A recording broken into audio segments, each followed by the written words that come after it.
Okay, thank you. Madam मी बोलतोय, I am Santosh Takle. Yes sir. I'll start and then you can continue. Yes sir, sure. Okay.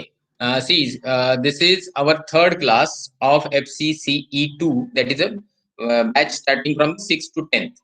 Now, why I'm here? Because we have new teacher today. We have Aarti Saptarshi madam who is pursuing her PhD and she is very much interested in delivering lecture which are of useful to the students and community. Madam ने खुद ने बोला कि मुझे आपका इस तरीके का जो प्रोजेक्ट्स है उसमें इन्वॉल्व रहना है, बट वो खुद इतनी बिजी रहती है कि रेयरली वो हमसे मिल पाती है क्लास के जरिए. तो in this particular class she has खुद ने ही उन्होंने नॉमिनेट किया है और उनके नॉलेज का, उनके एनर्जी का आप बच्चों को बहुत फायदा होगा. बट इसके लिए आप लोगों को भी कुछ चीजें समझनी होंगी. जैसे you need to join class at least 5 minutes before. 5 minute पहले कुछ बच्चे आए, टीचर 2-3 मिनट पहले आते हैं एंड एग्जैक्टली जो शेड्यूल टाइम है उस समय हम क्लास शुरू करते हैं. ऐसे में ना बच्चों का ना टीचर का वक्त जाया होता नहीं है. तो ये डिसिप्लिन हमको साल भर फॉलो करना है जब हम लोग आगे जाके 100 लेक्चर्स कंप्लीट करेंगे. इस पर्टिकुलर ईयर में हम आपकी discipline, sincerity, intelligence level, inclination to specific field सब चेक करेंगे. बट इसमें discipline is the first priority. ये आपको अगर समझ में आ रहा है तो आरती सप्तर्षि मैडम के बारे में ज्यादा न बताते हुए you will understand what type of teacher she is exactly, और उनको क्लास में बहुत अप्रिशिएट किया जाता है. वो आपको समझ में आ जाएगा जब वो आपको 1 घंटा अगला पढ़ाएंगे. Madam I will not be present, इसके बाद थोड़ा बिजी हूँ. आप प्लीज कंटिन्यू करिए and you know the how to maintain discipline and other details. It is being first class, go bit slowly और बच्चों के साथ इंटरेक्ट करिए. बच्चे काफी डिसिप्लिन्ड है एंड आप अपने तरीके से चलिए. Thank you so much. Please continue. Yes sir, thank you. Okay, so we will start now with the class. आपको कौन सी लैंग्वेज कंफर्टेबल रहेगी, हिंदी, मराठी?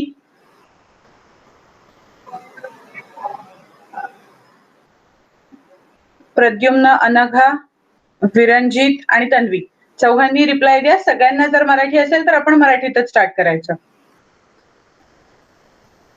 तिघांचं आलंय, फक्त विरंजित. ओके, सगळ्यांचं आलं. Very good. ठीक आहे. सो आपण मराठीमध्येच बोलायचं आहे. तुम्हाला जे काही डाऊट्स असतील, जर तुम्हाला चॅटबॉक्स मध्ये लिहायला अवघड पडत असेल, खूप मोठा डाऊट आहे म्हणून लिहिणं डिफिकल्ट वाटत असेल, तर काय करायचं, तुमचं नाव फक्त चॅटबॉक्स मध्ये लिहून टाका की मला डाऊट आहे, सो दॅट मी तुम्हाला सांगू शकेन. माईक स्विच ऑन करा आणि तुम्ही तुमचा डाऊट विचारू शकता. Is it clear? Directly mic on करू नका लेक्चर चालू असताना, कारण मी बोलत असते, तुम्ही बोलत असता, बाकीच्या स्टुडंट्सचं पण कन्फ्युजन होईल आणि सगळ्यांनाच प्रॉब्लेम होईल. त्यामुळे तुमचं नाव चॅटबॉक्स मध्ये टाका. आय विल रीड दॅट आणि मग तुम्हाला चान्स देईन. ठीक आहे. आता मी स्क्रीन प्रेझेंट करते.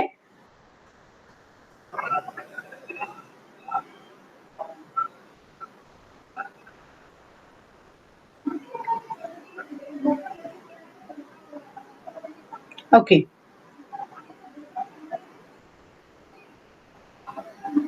सो माझं स्क्रीन प्रेझेंट होतोय, त्याच्यावर आता तुम्हाला प्रेझेंटेशन दिसतंय सगळ्यांना?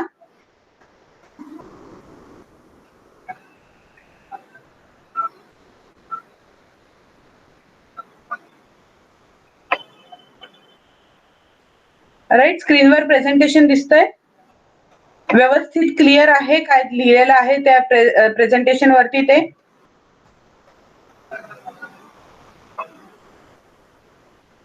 Very good. जर काही नसेल, काही दिसत नसेल, समजत नसेल तर नक्की विचारा. ओके.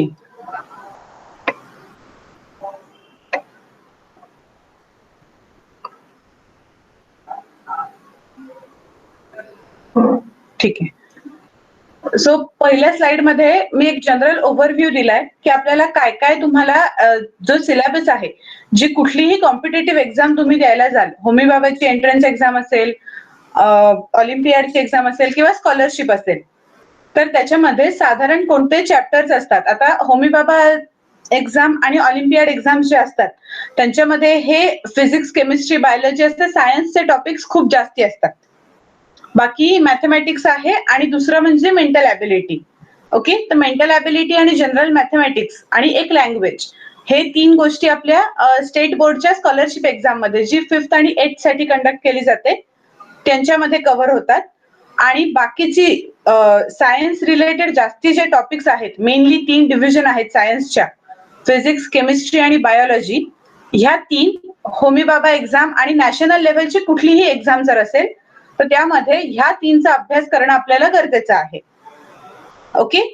आणि आपली जी स्कॉलरशिपची एक्झाम आहे महाराष्ट्र बोर्डाची, जी आपली 5th आणि 8th स्टँडर्ड साठी कंडक्ट केली जाते, मगाशी मी म्हटलं, त्यांच्यामध्ये काय असतं, एखादी लँग्वेज असते, जी फर्स्ट लँग्वेज आपली असेल ती, थर्ड लँग्वेज म्हणजे इंग्लिश आणि मराठी, या 2च इंटरचेंज होतात मेनली. आणि त्याच्यानंतर मेंटल अबिलिटी, बुद्धिमत्ता चाचणी आणि जनरल मॅथमॅटिक्स जे गणित असतं ते. त्या सगळ्याचा थोडा थोडा अभ्यास आपल्याला करायचा आहे ह्या एक्झामच्या दृष्टीने. ठीक आहे. आतापर्यंत मी जे बोलले ह्या सगळ्या 10वी पर्यंतच्या एक्झाम होत्या. बट मेंटल अबिलिटी किंवा हे जे काही पॉइंट्स आहेत, पुढे कुठलीही एक्झाम तुम्ही दिलीत, कितीही 12वी नंतरची नीट असेल, जेईई असेल, त्याच्यानंतर पुढच्या बीएससी नंतर पुढे ग्रॅज्युएशन नंतर पोस्ट ग्रॅज्युएशनच्या ऍडमिशनसाठी एक्झाम असेल, गव्हर्नमेंट जॉब साठीच्या ज्या वेगवेगळ्या परीक्षा असतात त्या असतील, कुठल्याही परीक्षेमध्ये मेंटल अबिलिटी आणि जनरल मॅथमॅटिक्स हे 2 पार्ट्स एकदम कॉमन आहेत. ठीक आहे. आपल्याला ते काहीही करून कव्हर करायचे आणि त्याच्यात खूप चांगले मार्क मिळतील. त्याच्यावरती डिपेंडेंट कुठलाही क्वेश्चन आला तर तो आपल्याला सोडवता येईल याची काळजी घ्यायची. ओके. सो आपल्याला त्या दृष्टीने तयारी करायची की फक्त आपली जी आत्ताच्या बेसिक एक्झाम्स आहेत 10वी पर्यंतच्या तेवढ्याच नाही, त्याच्या पुढच्या प्रत्येक एक्झामसाठी आपल्याला ह्या गोष्टींचा सराव कायम चालू ठेवायचा आहे आणि ह्या गोष्टी आपल्याला करता आल्या पाहिजे.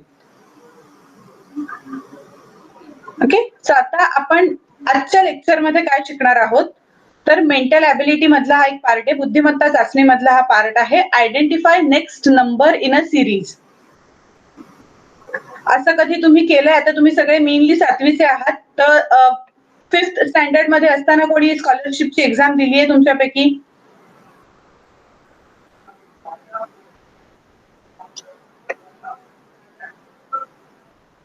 प्रद्युम्ननी दिलेली आहे. ओके. अजून 1 2 3 सगळ्यांनी दिली आहे. Very good. परफेक्ट. मग त्याच्यामध्ये तुमचा हा टॉपिक तुम्हाला आठवतोय, identify next number in a series अशा नावाचा काही टॉपिक?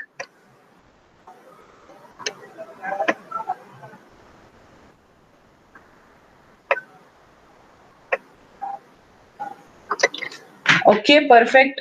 त्याच्यामध्ये आपण काय करतो की आता 1 2 3 4 असे नंबर आपल्या समोर आहेत, पुढचा नंबर काय येईल हा आपल्याला ओळखायचा असतो. राईट. आता ही जी एक्झाम्पल मध्ये मी सिरीज दिली आहे ती एकदम सोपी आहे. सरळ आपली न्यूमरोलॉजिकल जी ऑर्डर आहे 1 2 3 4 5, तो 5 नंबर पुढे येणार आहे. बरोबर. आता ह्याच्यावर डिपेंडेंट कॉम्प्लेक्सिटी क्वेश्चनची वाढत जाते. प्रश्न जे अवघड बनत जातात ते हीच सिरीज, हाच कॉमन पॅटर्न एकच असतो की काहीतरी त्या नंबर मध्ये, 2 नंबरच्या मध्ये काहीतरी रिलेशन आहे, ते काय आहे हे आपल्याला ओळखायचं असतं आधी आणि त्याच्यावर डिपेंड आपला पुढचा जो प्रश्नचिन्ह असेल तिथला नंबर येणार. ओके. तर आता एक्झाम्पल साठी, ओके, एक्झाम्पल साठी मी पुढचं जे आहे हा complete the pattern in the given series असं एक एक्झाम्पल साठी तुम्हाला दिलेलं आहे. आपण एक एक क्वेश्चन सोडवत जाऊया. ठीक आहे. पहिला क्वेश्चन जो आहे त्याच्यामध्ये आपल्याला काय काय दिसतंय, 1 3 5 7 आणि आपल्याला आता पुढचे 3 नंबर ओळखायचे. याच्यानंतर पुढे काय येईल, तर आता 1 नंतर आला आहे आपला 3. याचा अर्थ काय, ह्या 2 मध्ये काय पॅटर्न दिसतोय आपल्याला ओव्हरऑल? तुम्ही एखादा गेस करू शकता ह्याच्यापैकी याच्यानंतर पुढे काय येईल? 1 3 5 7. ओके. एकाचा आन्सर आलाय 9 11 आणि 13. पुढे कोणीतरी आन्सर द्या अजून.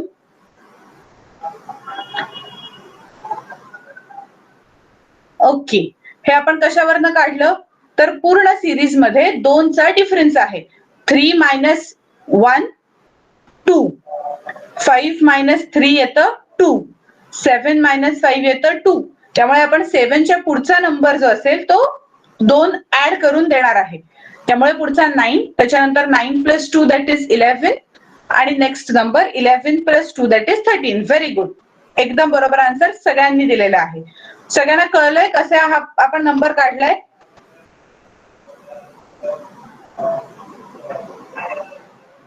आता त्याच्यानंतरचा पॅटर्न सांगा काय येईल? 2, 5, 8, 11.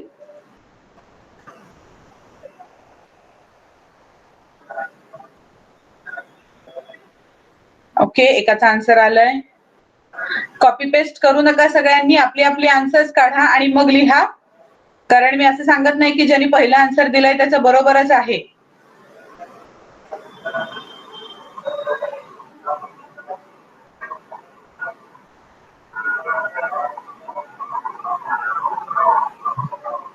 ठीक आहे, ऑलमोस्ट सगळ्यांचा आन्सर हेच आलाय आणि हे आन्सर करेक्ट आहे. कारण 2 नंबर मध्ये 3 चा डिफरन्स आहे.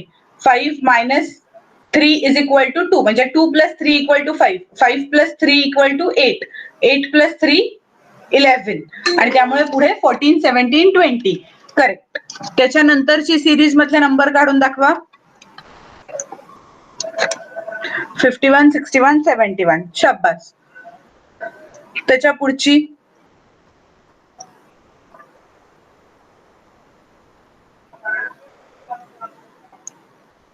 4th क्वेश्चन सॉल्व करा. 31, 34, 37, 40.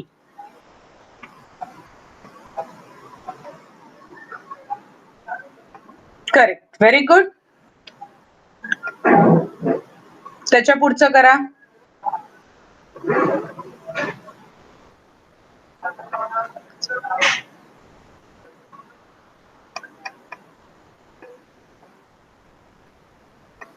फिफ्थ क्वेश्चन करून टाका आता.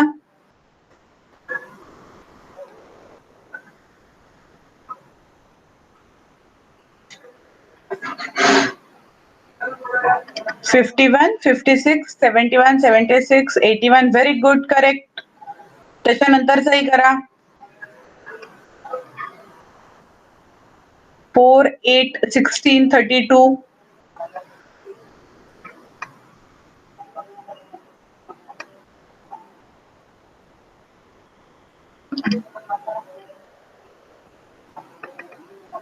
"4, 8, 16, 32.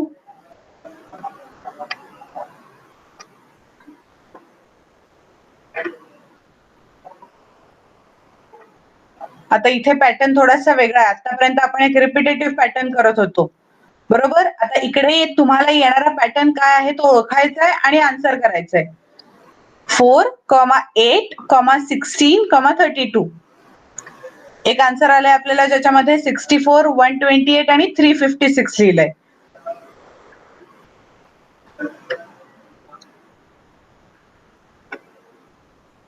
ओके, आता हा पॅटर्न कसा आला हे मी सांगते. 4 आन्सर करेक्ट आहे जे दिलेलं आहे ते. 4 2 जार 8, म्हणजे 4 दुणे 8, 8 2 जार 16, 8 दुणे 16, 16 2 जार 32, 16 दुणे 32. आता आपल्याला पुढे काय करायचंय?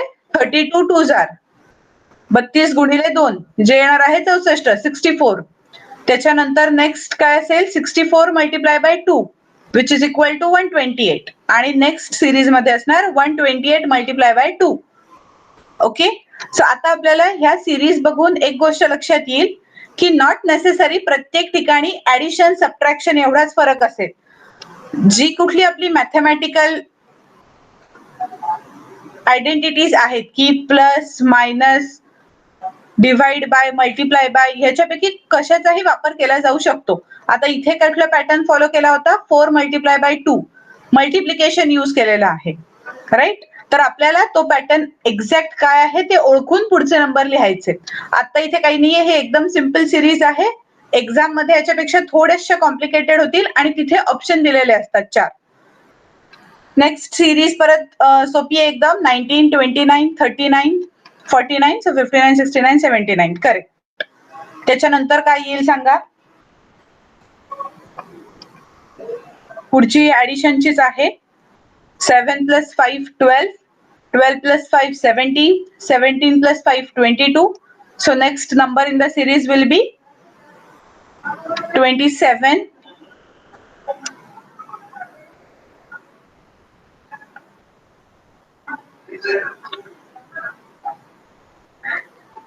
Correct. 28 नाही येणार, कोणीतरी 28, 33, 39 दिलंय, प्लस 6 नाही, प्लस 5 आहे. 7 प्लस 5 12, 7 आणि 5 12, 12 आणि 5 17, 17 आणि 5 22, 22 आणि 5 27, राईट. मग 32 37, so that is correct. 27 32 37 is the correct answer. Very good, एकदम हुशार आहात तुम्ही, पटापट येत आहे सगळं. आता पुढची सिरीज. आता अशा प्रकारचे क्वेश्चन तुम्ही स्कॉलरशिपच्या एक्झाम मध्ये पाहिलेले असतील. सेम टाईपचे क्वेश्चन आपल्याला कुठलीही पुढच्या लेवलची तुम्ही एक्झाम जी कुठली द्याल, कॉम्पिटेटिव्ह एक्झाम द्याल, तेव्हा ह्या प्रकारचा एखाद दुसरा प्रश्न तरी नक्की असतो. आणि स्कॉलरशिपच्या पेपरमध्ये तर भरपूर सारे प्रश्न असतात. ओके, सो आता इथे काय आहे, find the missing numbers in the following series. एकच नंबर आहे, आपल्याला तो शोधायचा आहे. खाली आपल्याला ऑप्शन्स दिलेले आहेत. ठीक आहे, तो सांगा. आता एकाने आन्सर दिलाय ए, ऑप्शन जो आहे 10 आहे ते आहे. तर आपण बघूया काय येत आहे. 20 मायनस 1 19 आहे. 19 मायनस 2 17, 17 मायनस 3 14.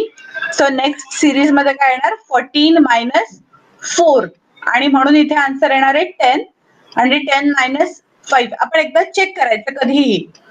इथे आन्सर 10 आलं म्हणून लगेच लिहून टाकलं, ओके. बट पुढे सुद्धा आपण चेक करायचं की 14 मायनस 4 10 आपण लिहिलं होतं. आता पुढे 10 मायनस 5 इज इक्वल टू 5, हे करेक्ट येत आहे ना. सो जो मिसिंग नंबर असेल त्याच्या पुढच्या नंबरनी पण आपल्याला क्रॉस चेक करून घेता येऊ शकतं की आपला आन्सर करेक्ट आहे की नाही.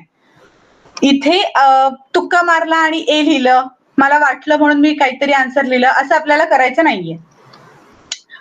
नेक्स्ट क्वेश्चन जो आहे त्याच्यासाठी सॉल्व्ह करून टाका पटकन.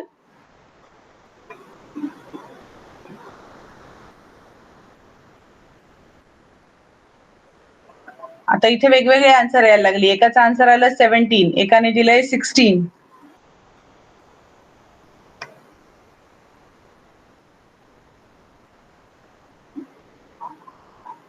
Correct, 17 is the correct answer. Okay, का 3 आणि 2 5, 3 प्लस 2 5, 5 प्लस 3 8, 8 प्लस 4 12. मग आता आपण 4 ऍड केले होते इथपर्यंत, 2 3 4 असे ऍड केले होते. त्यामुळे आता आपल्याला इथे 5 ऍड करायला लागतील. So what we have done here is 12 plus 5 that is 17. आणि मग आता पुन्हा आपण पुढचा नंबर चेक करायचा. तर आता आपण इथे 5 ऍड केले म्हणजे पुढच्या नंबरसाठी आपल्याला 6 ऍड करायला लागणार आहेत. So 17 plus 6 which comes to 23 which is correct. So आपण कॉन्फिडेंटली सांगू शकतो की 17 is the correct answer. Okay, very good. नाव आता आपल्याला काय करायचंय, जे स्कॉलरशिपच्या वेळेला क्वेश्चन्स आलेले आहेत असे काही सॉल्व्ह करून घ्यायचे. ठीक आहे, हे बघा. In the given number series select the correct option to replace the question mark. आता हा सॉल्व्ह करा. हे 5th स्कॉलरशिपचा जो पेपर होता 2018चा, त्याच्यामधनं मी हा क्वेश्चन काढलेला आहे. 2018 म्हणजे 2 वर्षापूर्वी. कदाचित तुमच्यापैकी कोणीही ही एक्झाम दिलेलीही असू शकते. 5th ची तुम्ही सगळ्यांनी स्कॉलरशिप ऑलरेडी दिलेली आहे. तर आता बघा बरं ह्याच्यातला पुढचा आन्सर काय येईल.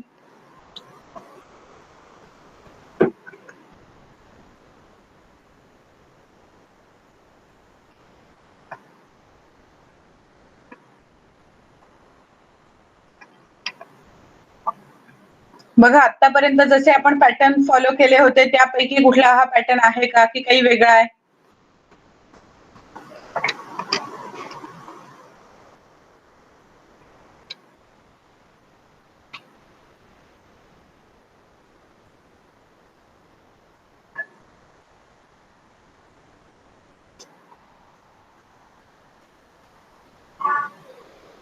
Yes, sure, you can take few minutes.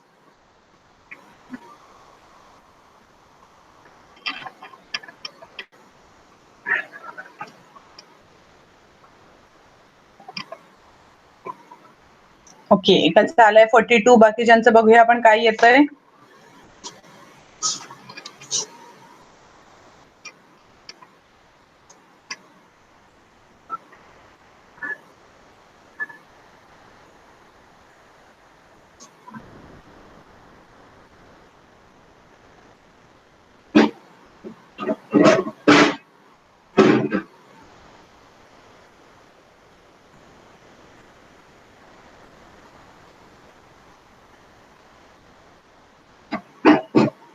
Okay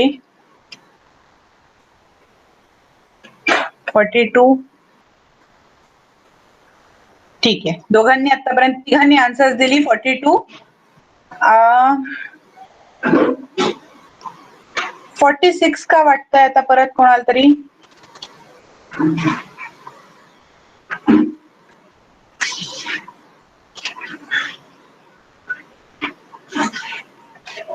नाही, 42 इज द करेक्ट आन्सर. मी सांगते कसं केलंय आता. इथे पहिला नंबर आहे 3,4. The difference is of 1. आणि ह्या सगळ्यामध्ये सिरीज मध्ये 1, 3, 3, 5, 7, 9 असे डिफरन्स आहे, राईट? सो प्रत्येक ऑड नंबरचा डिफरन्स आहे.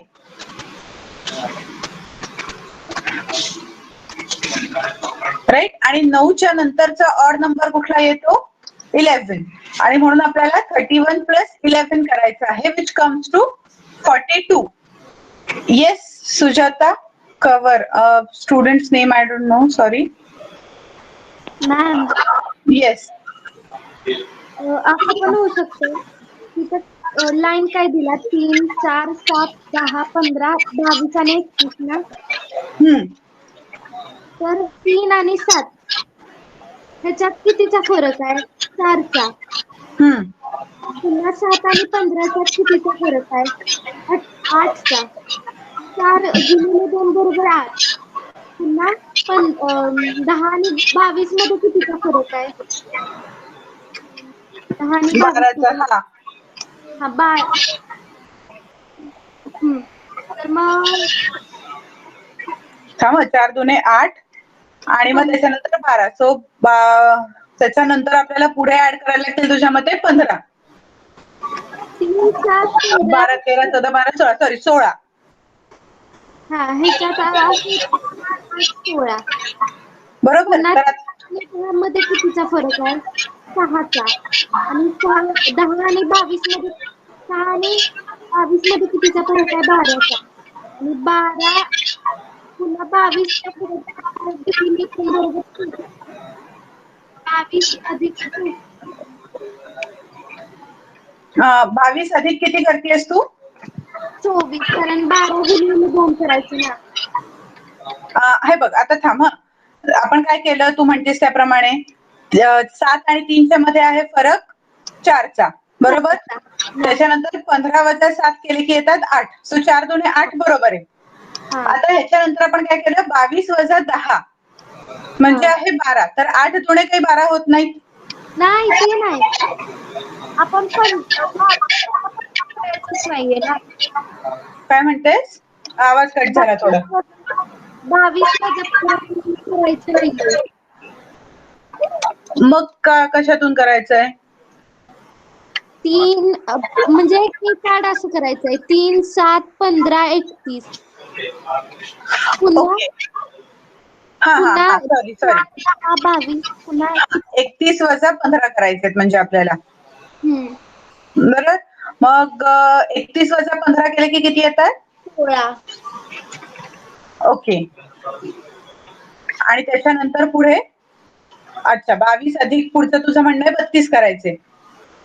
नाही मग 22 अधिक 4 आहे. 4 10 वजा 4 मग किती आहे? पुन्हा 22 वजा 10. हा. आणि मग 22 मध्ये किती म्हणजे 12 2 बरोबर 24 होते. मग 22 मध्ये 24 करायचे. आणि मग आपला आन्सर येईल 46. असं म्हणून तुझा आन्सर 46 आलाय ना? हो. ओके ठीक आहे. मी एकदा परत हे सम चेक करते कारण तू म्हणतेस तेही बरोबर आहे. आणि दुसरी एक अशी गोष्ट पण आहे की जी पॅटर्न आपण बघितला होता की सगळे ऑड नंबर आपण ऍड करत जातोय, राईट? सो दोन्ही पॅटर्न येऊ शकतात. आपण एकदा बघूया की याच्यावर एक्झॅक्ट कुठलं करेक्ट आन्सर येतंय ते आणि पुढच्या लेक्चरमध्ये पुन्हा डिस्कस करूया. ठीक आहे. Very good. तू सांगितलंस, खूप कौतुकास्पद आहे हे. बरोबर विचार केलायस आणि तू एकदम परफेक्ट विचार केलायस की काय सिरीज मध्ये गेलेत नंबर ते. मी पुन्हा एकदा चेक करते आणि पुढच्या लेक्चरमध्ये नक्की सांगते. ठीक आहे. बाकीच्यांना कळलंय ती काय म्हणली ते?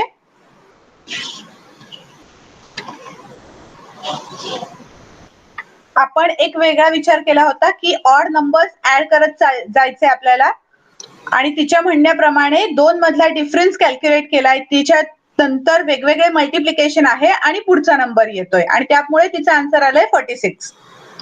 ठीक आहे. सो आता 2 ऑप्शन्स आपल्याकडे करेक्ट आहेत. आपण एकदा बघूया की याच्यामधलं एक्झॅक्ट काय करेक्ट आन्सर असू शकतं ते. मी चेक करेन आणि पुढच्या लेक्चर मध्ये सांगेन. ठीक आहे. आता नेक्स्ट क्वेश्चन बघूया आपण. Select the wrong term in the given number series. याच्यातली आपल्याला चुकीची कुठली टर्म आहे ती बघायची. ओके. सिरीज मध्ये काय काय आहे? 2, 7, 28, 64, 126, 215.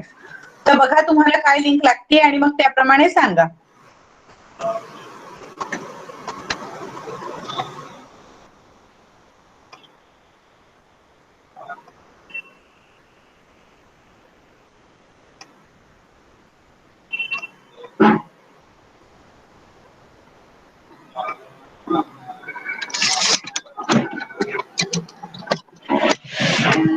थोडीशी अवघड आणि मोठी सिरीज आहे ही, त्यामुळे कदाचित वेळ लागू शकेल. तुमचा वेळ घ्या. जर असं वाटतंय की नाहीच अजिबात सुटत नाहीये तर मला सांगा, मी तुम्हाला एक अजून 2 मिनिट देते. आपण एक्झॅक्ट 728 ला बघूया की याच्यात काय करता येतंय ते.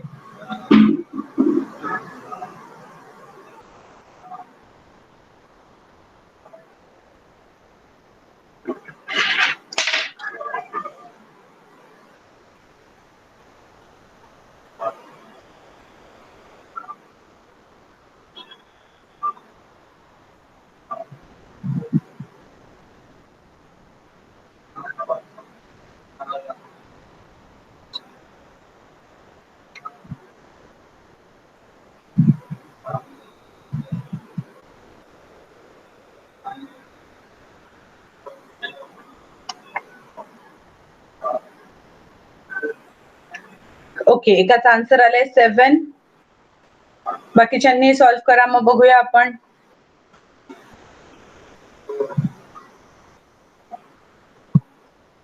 बर, नाहीये ते आन्सर. ठीक आहे. मी नेक्स्ट स्लाइड मध्ये दाखवते कसं सॉल्व्ह करायचंय हे. आता या सम मध्ये काय पॅटर्न फॉलो केला जातोय तो आपण बघूया. ठीक आहे. थोडासा वेगळा पॅटर्न आहे. सम पण इथे आणून ठेवते म्हणजे तुम्हाला दिसेल.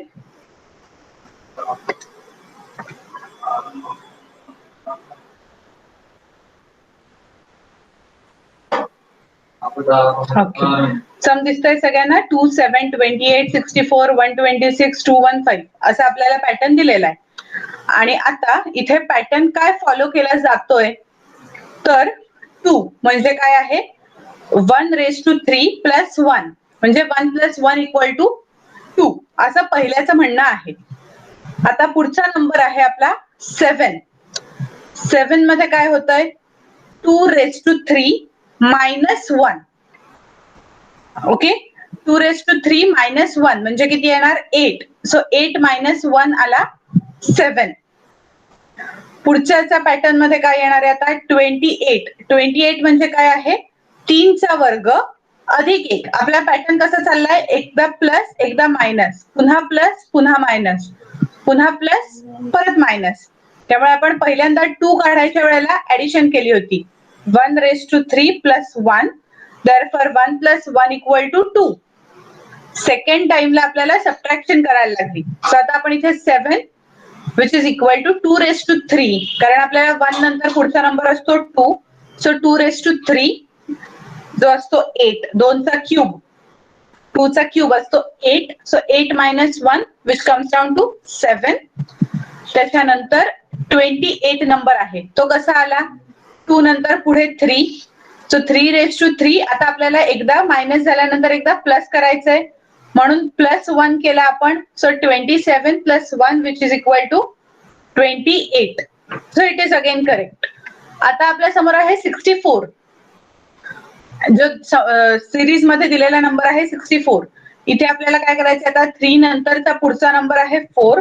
सो 4�3 - 1. आता इथे +1 झाला म्हणून आता पुढच्या नंबर मध्ये आपण -1 केलाय.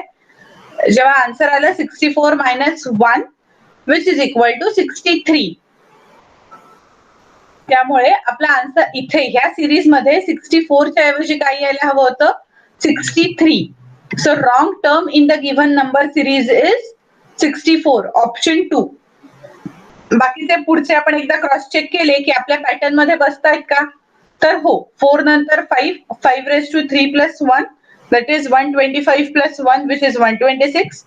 215 so 6 minus 1 so 216 minus 1 which is equal to 215. Okay, so बाकीचे ऑप्शन्स करेक्ट आहेत. त्यामुळे आपल्याला जो करेक्ट ऑप्शन आहे तो 64 which is the wrong number in a given series. कुठला हवा होता त्याच्याऐवजी 63 हवा होता, त्याच्याऐवजी इथे 64 लिहिलेला आहे. समजलंय सगळ्यांना काय केलंय ते?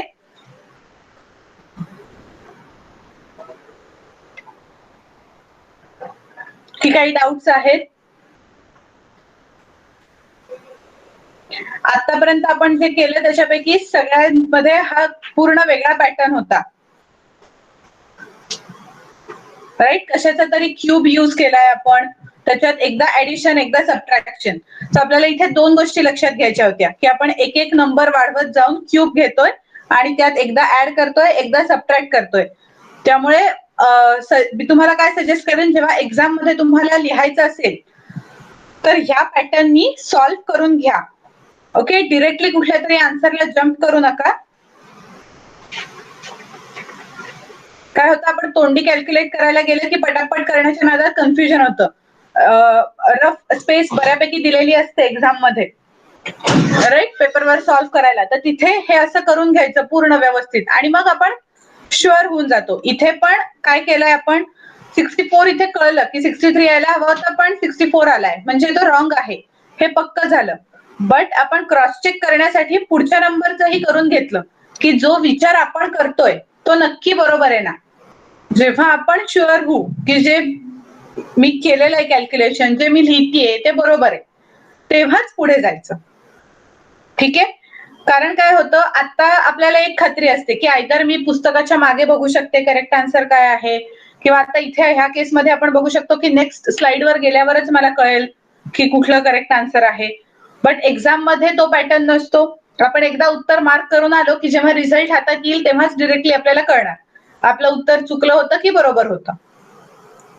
राईट, सो त्यामुळे आपल्यालाच कन्फर्म करून घेता आलं पाहिजे. कधीही कुठेही मागे बघायला लागतं कामा नये टेक्स्टबुकच्या की बाबा करेक्ट आन्सर काय असेल, किंवा पुढच्या स्लाइडवर जाऊनच आन्सर चेक करायचंय, अशी काही गरज कधी लागता कामा नये.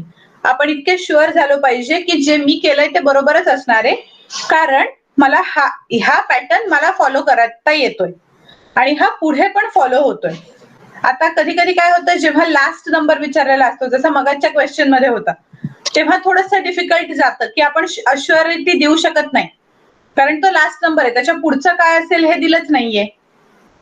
राईट, इथे जेव्हा आपल्याला हा ऍडव्हान्टेज असतो की पुढचा नंबर आपण गेस करू शकतोय, तर try to solve that also. इथे करून ह्या स्टेपला सोडून देऊ नका सम, ह्या 2 स्टेप्स करून ठेवा. आता स्कॉलरशिप एक्झाम किंवा कुठल्याही एक्झाम मध्ये तुमच्या स्टेप्सला मार्क्स नाहीयेत, त्या बोर्ड एक्झाम सारखं स्टेप वाईज मार्क नाही मिळत आपल्याला. जे फायनल आन्सर जिथे सर्कल केलेलं आहे तुम्ही करेक्ट, त्याचेच मार्क्स पकडले जाणार. बट हे तुम्ही स्वतःसाठी करायचं. Okay, so now coming to next slide. पुढचे क्वेश्चन काही सॉल्व्ह करूया आपण. तुम्हाला बऱ्यापैकी व्यवस्थित जमतंय सगळ्यांना, अजून थोडीशी प्रॅक्टिस करा की एकदम क्लिअर होऊन जाईल आणि कॉन्फिडेंटली तुम्ही कुठल्याही एक्झाम मध्ये सोडवू शकाल असं आता मला वाटतंय, कारण खूप व्यवस्थित सॉल्व्ह करताय तुम्ही. आता नेक्स्ट सिरीज बघा. Select the correct option to replace the question mark in the given number of series. बघा तुम्हाला कुठला वाटतोय.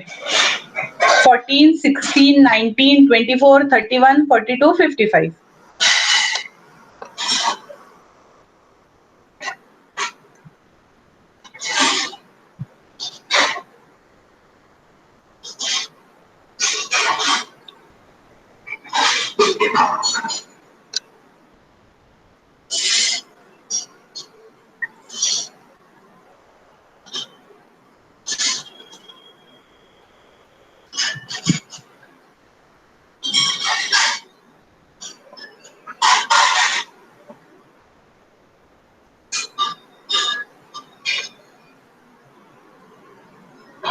एकाचा आन्सर आलाय 72, 72. ओके, 72.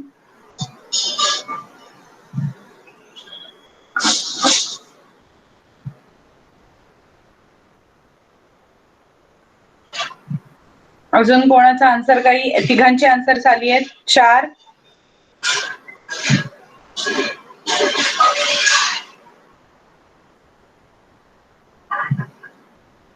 बाकी कोणाचा काही वेगळा आन्सर आहे?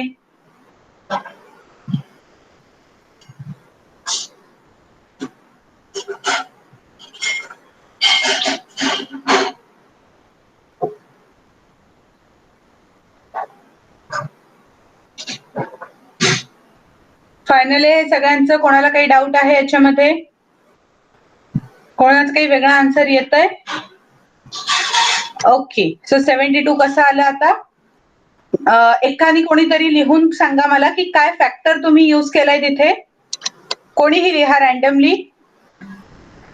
चॅटबॉक्स मध्ये लिहिता येईल की कशाची ऍडिशन केलीत. Yes Pradyumna. Hello ma'am. Yes. 14 and 16 मधला फरक 2 आहे. आणि 16 and 19 मधला 3 आहे. बरोबर. 24 आणि 19 मधला 5 आहे. बरोबर. 31 आणि 24 मधला 7 आहे. Very good. 42 and 31 मधला फरक 11 आहे. आणि 55 आणि 42 मधला 13 आहे. हे सगळे मूळ संख्या आहेत आणि क्रमवार संख्या येते. त्यामुळे 55 प्लस 70 = 70. शाबास, very good, very good Pradyumna, एकदम मस्त एक्सप्लेन केलंस तू. करेक्ट. सो आता ह्या ज्या काही होत्या 2, 3, 5, 7, 11, 13, next number is 17. All these are prime numbers और मूळ संख्या. राईट. प्राईम नंबरची डेफिनेशन सगळ्यांना माहिती आहे. प्राईम नंबर आपण कुठल्या नंबरला म्हणतो? कोणी सांगेल? आता जसं प्रद्युम्नांनी चॅटबॉक्स मध्ये त्याचं नाव पाठवलं तसं कोणी नाव पाठवा आणि सांगा तुम्ही साधारणपणे प्राईम नंबरची डेफिनेशन काय करता. अगदी शब्दशः नाही सांगितली तरी चालेल. साधारण आपण 13 नंतर 17 हा प्राईम नंबर आला असं का म्हटलं? 13 नंतर 15 प्राईम नंबर का नव्हता? किंवा 16 प्राईम नंबर का नव्हता? 14 का नव्हता? कोणीही एकाने सांगा प्राईम नंबर काय आहे. प्रद्युम्न 2 मिनिट तू थांब. आता एक तू आन्सर दिलास ना. ओके, एक आन्सर असं आलंय, the number that not come in to tables. ठीक आहे.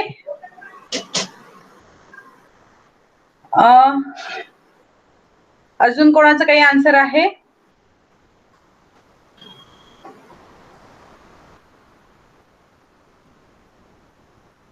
ठीक आहे, कुठल्याही पाढ्यात न येणारे नंबर्स. बट आता मी एक क्वेश्चन असा विचारते. सपोज मी तुम्हाला हा नंबर दिलाय, तर आता इथपर्यंतचा पाढा पाठ आहे का तुमचा? मग हा काय आपल्याला येत नाही? हा प्राईम नंबर आहे.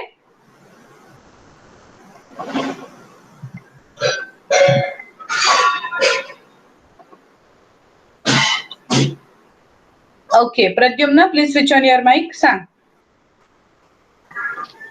मॅम, ज्या संख्यांना ती स्वतः व 1 या व्यतिरिक्त कोणत्याच संख्येने भाग जात नाही हा, त्यांना मूळ संख्या म्हणतात. करेक्ट. तुम्ही दोघींनी जे उत्तर दिलंय ना, कुठल्याही पाढ्यात न येणाऱ्यावर which do not come in tables, that is correct. ते चुकीचं नाहीये की कुठल्याच पाढ्यात तो येणार नाही. बट आपल्याला लिमिटेशन काय आहे? आपल्याला काही कुठल्याही नंबरचे पाढेपर्यंत माहिती नाही.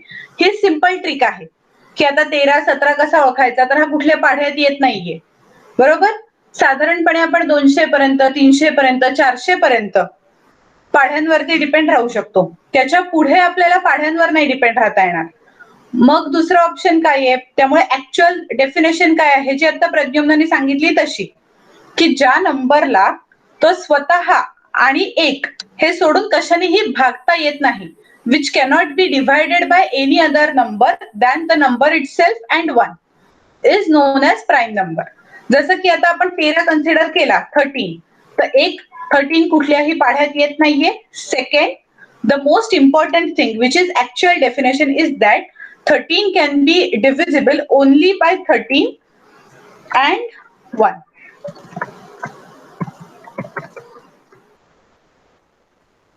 ओके, त्यामुळे प्राईम नंबरची डेफिनेशन लक्षात ठेवताना ही ठेवा. तुम्हाला हे एक्झामच्या पॉइंट ऑफ व्ह्यूनी किंवा तेवढ्या पुरतं लक्षात ठेवायला सोपं जाण्यासाठी म्हणून हे असतं की पाढ्यांमध्ये येत नाही तर ते बघा. बट जसे जसे मोठे व्हाल ना तसा तसा मोठा नंबर समोर येणार आहे. मी जसा मगाशी हा नंबर दिला होता, तर हा आपल्याला कशाची तरी डिव्हिजिबिलिटी आहे ना, हा आपण भागू शकतो, 2 नी भागू शकतो या नंबरला आपण.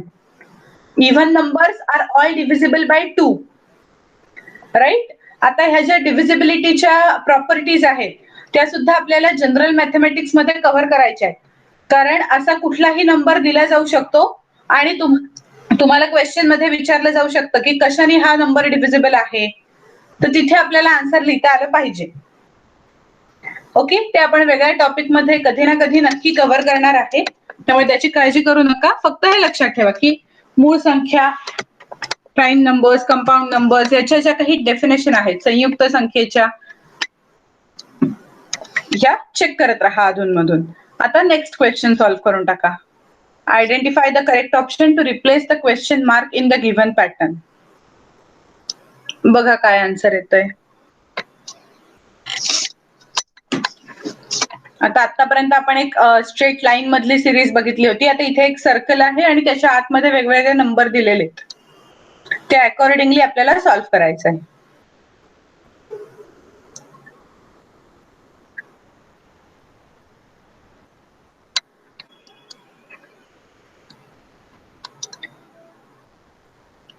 कदाचित आता इथे असंही होईल की एका मताने मी ह्याच्याकडे बघेन, एका मताने तुम्ही बघाल. आपण बघूया काय आन्सर येतंय ते.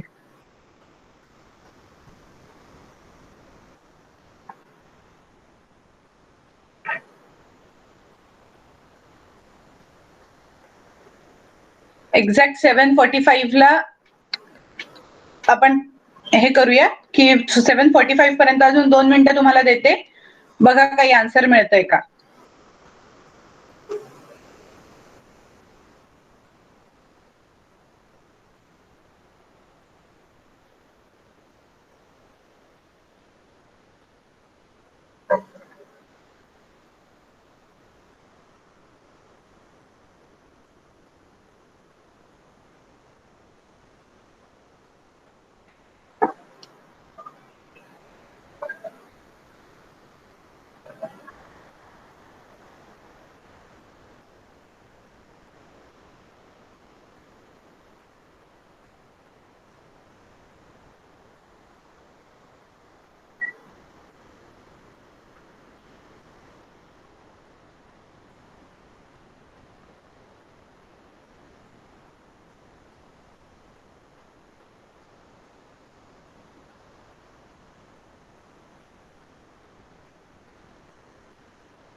येतंय.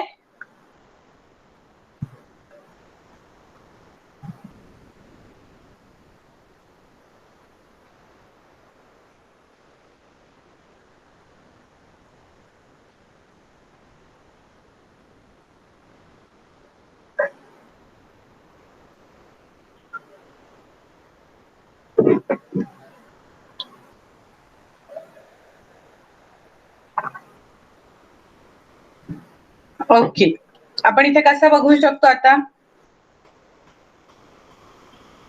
एक सर्कल जेव्हा कधी तुमच्या समोर येईल तेव्हा पॅटर्न बघण्याचा प्रयत्न करायचा की काय काय असू शकेल, ह्याच्या समोरच्या नंबर मध्ये काही रिलेशन आहे का, असं क्रॉस मध्ये आयदर रिलेशन जाऊ शकतं. बरोबर, तर इथे तसं काही जात आहे का चेक करायचं.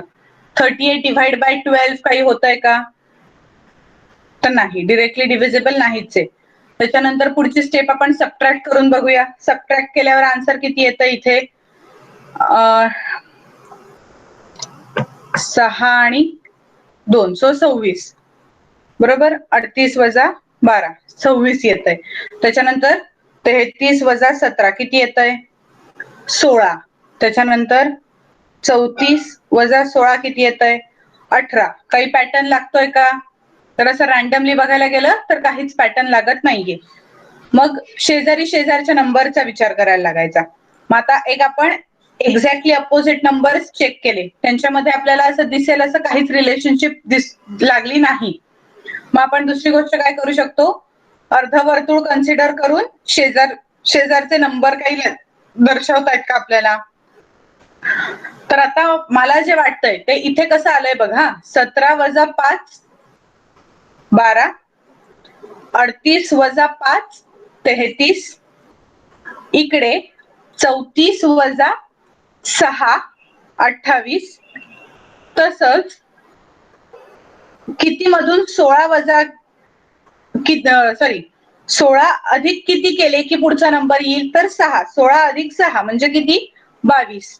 तर 22 वजा 6 केलं की इथे 16 आन्सर येणार आहे. त्यामुळे हा क्वेश्चन मार्क मधला नंबर 22 असेल. Is it making any logic to you? मी काय सांगितलं कळलं?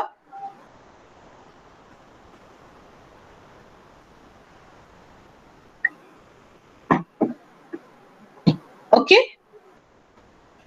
येस, ज्याने हा हँड रेज केलाय. येस, असं पण होऊ शकतं ना, 2 अधिक 1 बरोबर 3 येते. हा 7 अधिक 1 बरोबर 8 येते. 3 बरोबर. अधिक 4 बरोबर 7 येते. 8 अधिक 2 बरोबर 10 येते. 8 अधिक 3 बरोबर 11 येते. 3 आणि 3 6 येते. 6 अधिक 1 बरोबर 7 येते. मग पुन्हा इथं काय घेणार? हे बघा ना, पहिल्यांदा विषम आली, मग सम आली, मग विषम आली, मग सम आली, मग विषम आली, मग सम आली, आणि पुन्हा विषम आली. इथं सम घेणार. बर. मग मग ठीक आहे. त्याच्यामध्ये 222. हेच ना 22च आन्सर ना. हा, पण माझी ट्रिक वेगळी होती. हा, तुझा पॅटर्न वेगळा होता, आन्सर सेम आलं. तर आता आपण इथे बघू शकतो, जसं मगाशी आपण पाहिलं होतं की तिथे आन्सर थोडं वेगळं येतंय, त्यामुळे आपल्याला ते सम चेक करायला लागेल. बट इथे तिने वेगळा विचार केला, मी वेगळा विचार केला, आन्सर येताना सेम आलं. Right. So very good, correct. तू जे म्हणतेस तेही बरोबर आहे की एकदा सम एक विषम असा आकडा येतोय, त्यांच्यामध्ये काहीतरी पॅटर्न आहे. 2 आणि 1 3, 8 7 10 11 6. ओके, ठीक आहे. आता हा तुला कळला, तो पॅटर्न छान होता, तोही व्यवस्थितच होता, बरोबर होता, पण थोडासा डिफिकल्ट आहे. हे जर आपण आता जे मी सांगितलं होतं ते केलं तर सोपं जाऊ शकतं थोडंसं, की एकामध्ये 5चा डिफरन्स आहे, एकामध्ये 6चा डिफरन्स आहे. Both are correct. जो वे तुम्हाला सोपा जाईल त्या वेने आपण कायम सॉल्व्ह करायचा. ओके. आता ह्या गोष्टी अशा आहेत, ह्या प्रॅक्टिसनी येणाऱ्या आहेत. आता साधारण मला बघून वाटतं की तुमच्यापैकी प्रत्येकाला हे नंबर सिरीज एकदम सोपं जातंय. फार कोणाला प्रॉब्लेम येत नाहीये. नक्की कोणाला प्रॉब्लेम नाहीये त्याच्यामध्ये? आपण हळूहळू जसं डिफिकल्टी लेव्हलकडे चाललोय, तुम्हाला व्यवस्थित जमतंय, खूप काही अडत नाहीये तुमचं. Right, very good. ह्याच्यावर भरपूर सारे प्रश्न आहेत. कुठल्याही एक्झाम मध्ये भरपूर सारे प्रश्न आहेत, त्यामुळे त्याच्यामध्ये पक्के तुम्हाला मार्क्स मिळू शकतील. त्यामुळे यांची प्रॅक्टिस करत राहा सतत. आपणही क्लासमध्ये करायचीच आहे. एकदा टॉपिक शिकवून झाला म्हणजे तो मागे सोडून दिलाय असं होणार नाही. पुन्हा पुन्हा आपण बघत राहणार आहे की काय नंबर येऊ शकेल. ठीक आहे. सो आता हे 8च्या स्कॉलरशिप मधला क्वेश्चन आहे. ही सिरीज दिलेली आहे 65 83 92 आणि आपल्याला विचारलंय पुढचा नंबर कुठला आहे. 1-2च मिनिट प्रद्युम्न, मी तुला डाऊट विचारायला वेळ देते. हे होऊन जाऊ दे एवढी एक सिरीज, त्याच्यानंतर विचार.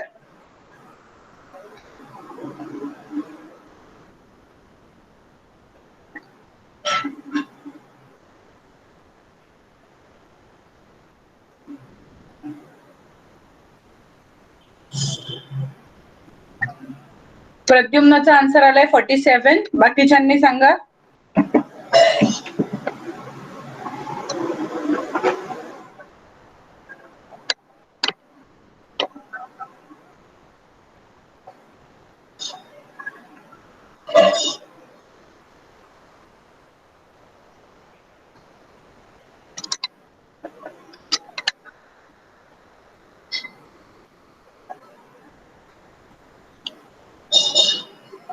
काय म्हणतेस मला नाही कळलं बाळा. प्लीज रिप्लाय क्वेश्चन म्हणजे.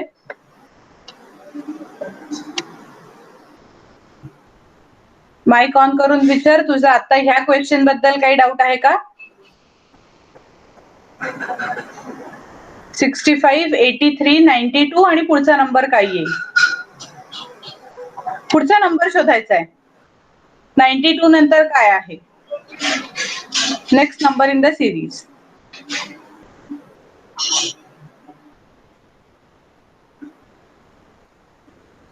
ओके 47 आलंय आता.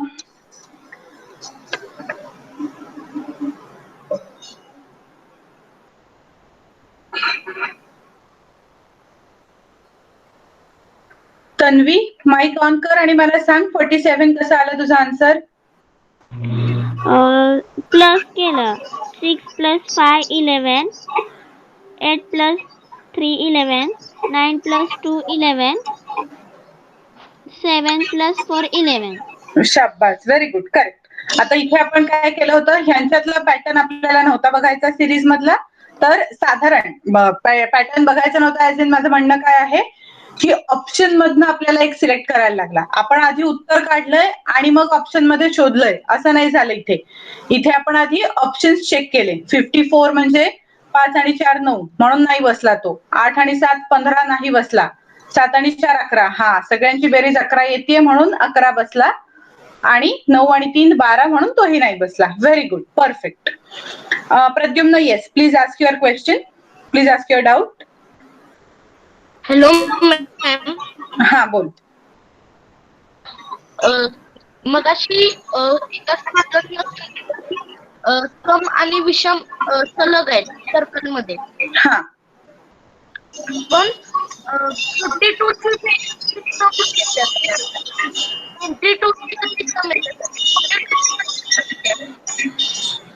करेक्ट. 42 केलं तरी 6च येणार आहे आणि 22 केलं तरी 4 येणार आहे, असं तुझं म्हणणं आहे ना? Yes ma'am. मग तिला 22 कसं म्हणू शकते?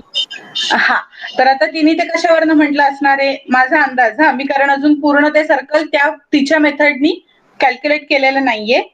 माझा अंदाज असा होता की तिने ह्यांच्यापैकी जी रिलेशन काढली होती ना, म्हणजे आता 2 अधिक 1 3, 7 आणि 1 8, तर 3 आणि 8 मध्ये काहीतरी रिलेशन आहे. पुढे 8 आणि 7च्या मधलं काहीतरी आहे. ह्या पॅटर्न प्रमाणे ती फॉलो करत गेली असेल असं मी अज्युम केलं. कारण मी इतके पटपट कॅल्क्युलेट केलेलं नव्हतं. तिने कशावरनं ती 22ला आली. ओके, सो तिने त्यातलं बघ, ती येस म्हटलीये, त्याच्यातून तिने काहीतरी रिलेशन काढलंय आणि त्या अकॉर्डिंगली ती 22 म्हणली आणि 42 नाही म्हटलेली. ठीक आहे, ते अझम्पशन तिने काय केलंय, तर हाही क्वेश्चन आपण पुढच्या लेक्चर मध्ये डिस्कस करूया. पूर्णपणे आपण लिहून घेऊया. व्हाईट बोर्ड मी शेअर करेन, मग आपण लिहून घेऊया म्हणजे आपल्याला व्यवस्थित कळेल. ओरली कॅल्क्युलेशन नको करायला, ती अवघड जातील, सगळेच कन्फ्युज होऊन जाऊ. चालेल?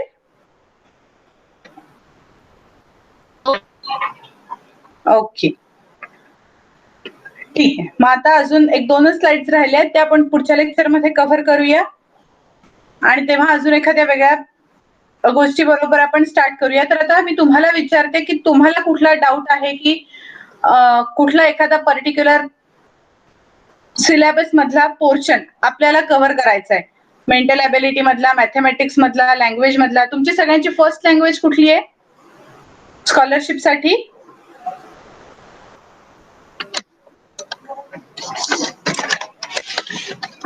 फर्स्ट लँग्वेज मराठी आहे की इंग्लिश आहे? ओके, मराठी.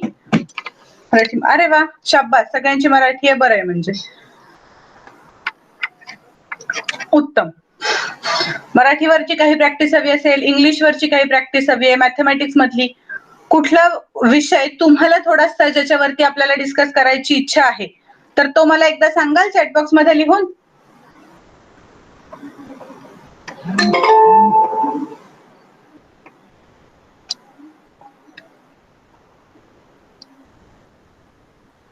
की लँग्वेज अवघड जातीये, मेंटल एबिलिटी मधलाच कुठला तरी पार्ट अवघड जातोय. आपण सगळं कव्हर करणारच आहे, ते नक्की आहे.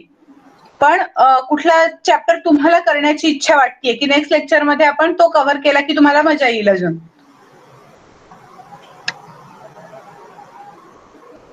जसं ही एक आपण नंबरची सिरीज शिकलो, माझ्या डोक्यात आहे पुढच्या लेक्चरला आपण अल्फाबेटची सिरीज शिकायची, की पुढचं अल्फाबेट येईल, असं AJKT असं करून पुढे पुढे अल्फाबेट देतात आणि नेक्स्ट अल्फाबेट शोधायला सांगतात. तो पॅटर्न घ्यायचा माझ्या डोक्यात आहे. तुम्हाला काही वेगळं वाटत असेल तर ते प्लीज लिहून सांगा जरा चॅटबॉक्स मध्ये. माईक ऑन करून सांगणार असाल तर तसं सांगा.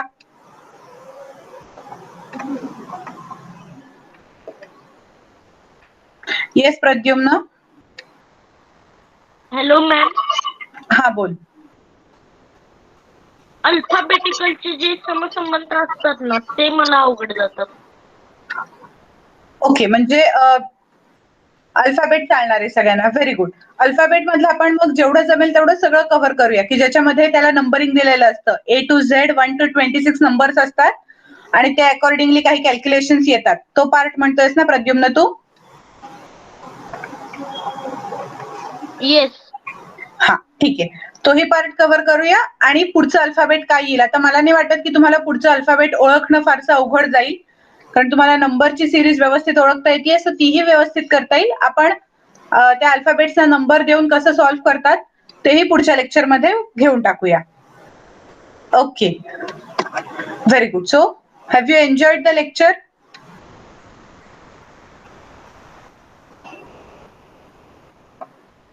That's important. आपल्याला बोरिंग नाही वाटलं पाहिजे कुठलंही हे लेक्चर, कारण हा सिलेबस फक्त काही काळापुरता मर्यादित नाहीये. ह्यात जे आपण शिकणार आहे आपल्याला आयुष्यभर लागणार आहे, लक्षात ठेवायचं आहे, वापरायचं आहे. त्यामुळे मजा घेत जेवढं शिकाल तेवढं चांगलं लक्षात राहील. आणि व्हेरी गुड की तुम्ही सगळेजण ऍक्टिव्ह पार्टिसिपेशन देता, स्वतःहून काहीतरी इनपुट्स देताय. प्रत्येकाने देत राहा. Okay, so for now thank you and bye. Bye ma'am. Bye ma'am. Bye ma'am. Yes, bye. You can leave the meeting.